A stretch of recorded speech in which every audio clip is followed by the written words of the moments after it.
The Chosen One, or his heirness, LeBron James or Michael Jordan. The debate over which legendary player deserves the title as basketball's GOAT rages eternally among fans. But today, we're bringing fresh evidence to finally settle the score. Through analyzing finer details like era adjustments, accolades, sustainability, and analytics, we will make the conclusive case for why LeBron James has edged out Michael Jordan as the NBA's greatest player of all time. You may call blasphemy. However, our reasoning comes not just from statistics, but the very words spoken by MJ himself. Curious? Stick around as we convince you why James' sustained prime and more well-rounded career has lifted him past Jordan's spectral peak. Now, let's settle the score. But before we continue, we would like you guys to subscribe to the channel, like this video, and hit the notification bell icon so you do not miss out on any amazing and entertaining content. Our first argument on why LeBron surpasses MJ is the simple fact that he faced much tougher competition, especially in the NBA Finals. Let's crunch some numbers real quick. LeBron's opponents in his 8 finals appearances had a combined 764 regular season winning percentage. That edges out Jordan's finals opponents, who had a 746 winning percentage in the regular season. At first glance, those winning percentages seem very close, but we need to dig deeper and actually look at the teams they faced. LeBron went up against the greatest regular season team of all time in 2016. Steph Curry, Klay Thompson, Draymond Green, and Kevin Durant formed what many consider to be the most talented roster ever assembled. Just look at the firepower on that squad. 2 of the greatest shooters ever in Curry and Thompson, an elite versatile forward in Green, and Kevin Durant, arguably a top 20 player of all time at the peak of his powers. Jordan never faced a juggernaut like that in the finals. In fact, MJ's toughest finals opponents was probably the Showtime Lakers led by aging Magic Johnson and James Worthy in 1991. Still incredibly great players and Hall of Famers, but not on the level of that 2016 Warriors team that featured 4 All-NBA players including back-to-back league MVPs in Curry and Durant. We should also address MJ's perfect 6-0 finals record compared to LeBron's 4 wins and 6 losses. On the surface, that gives MJ the edge, but here's some context. Winning a title requires a full team effort. LeBron leading that very mediocre 2007 Cavs squad to the finals at just age 22 will always be more impressive to us than Jordan beating the Washington Bullets in 1986, who squeaked into the playoffs as the Eastern Conference's 8th seed. So, in terms of individual performance against the absolute best competition, LeBron has clearly faced tougher NBA final matchups than Jordan ever did.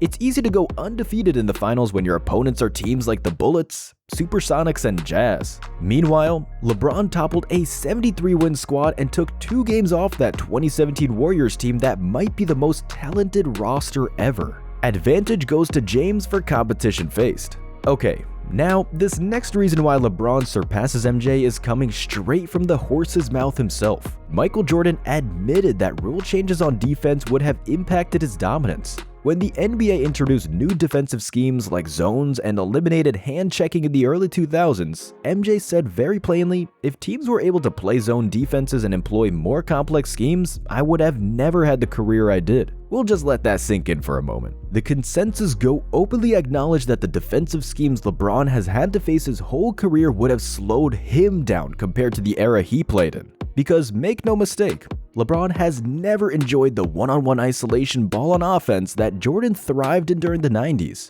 Zones, exotic trapping defenses, overplaying passing lanes, LeBron has seen it all. He still dominates by adapting and leveraging his court vision and passing skills to exploit gaps in modern defenses. Meanwhile, Jordan excelled going one-on-one, driving straight to the hoop and overpowering his single defender who could hand-check aggressively back in MJ's era.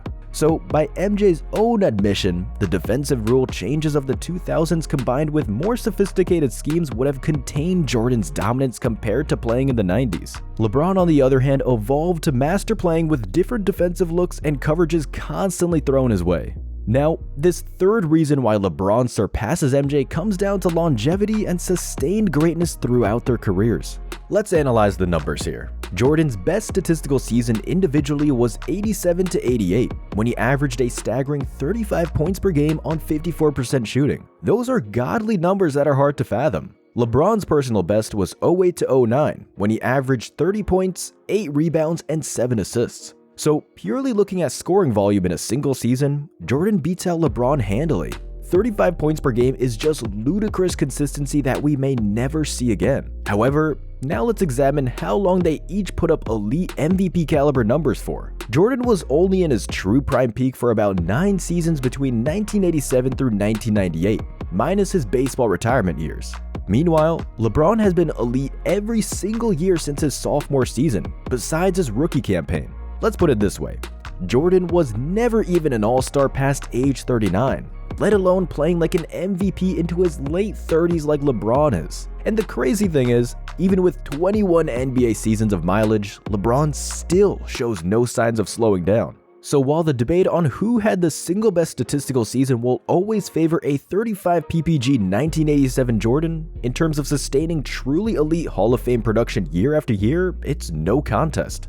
LeBron's longevity and durability blow Jordan out of the water. You knew this career counting stats argument was coming. Let's analyze the numbers. Points per game, Jordan 30.1 to LeBron 27.1. Rebounds per game, Jordan 6.2 to LeBron 7.5. Assists per game, Jordan 5.3 to LeBron 7.3. Despite averaging fewer points per game, LeBron's sustained elite production over 21 straight seasons minus 1 injury year has him way out in front of MJ in total points and cumulative stats across the board. And considering LeBron is still playing like an MVP candidate in his 21st season, those margins are only going to continue growing wider and wider as James extends his prime while Jordan was retired by this age. So while Jordan's peak seasons will always be mythical, LeBron is undoubtedly the counting stats king thanks to his unmatched durability and consistency season after season. He may catch Kareem's all-time scoring record, something Jordan never threatened to do during his 15-year career.